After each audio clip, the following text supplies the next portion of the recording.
L'Institut français du Cameroun à Yaoundé, ici, ça grouille de monde et ça bouillonne en actualité culturelle.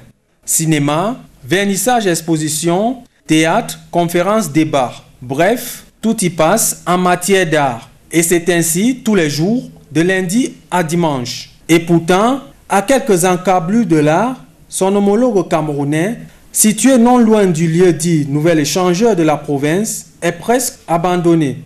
Ironie du sort, le plan de localisation du centre culturel camerounais est une véritable colle pour certains Yaoundéens. Le centre culturel camerounais est situé en face de la Sonnet centrale. Le centre culturel camerounais, ça me vient pas à l'esprit.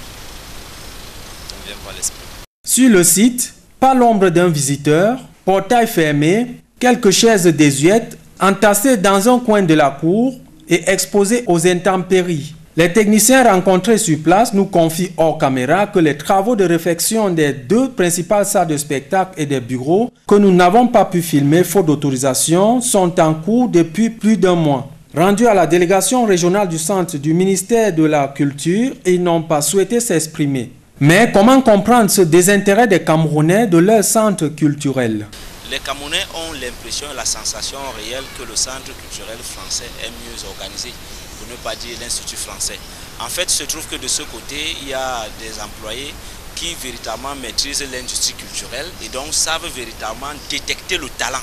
Et le drame chez nous, c'est qu'on ne sait pas détecter le talent.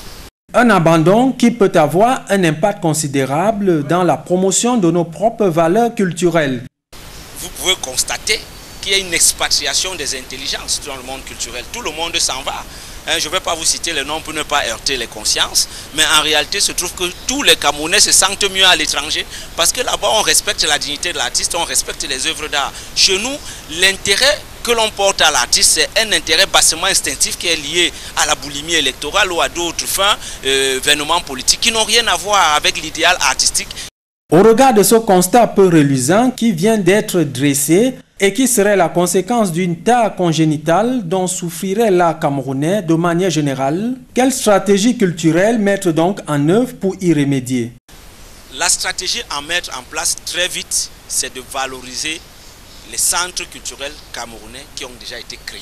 Parce qu'à défaut de réinventer ces maisons de la culture qui ont de la peine à se mettre en place, que notre centre culturel que nous avons à Yaoundé, l'unique d'ailleurs, qui est du côté de la province, qu'il soit réhabilité très vite.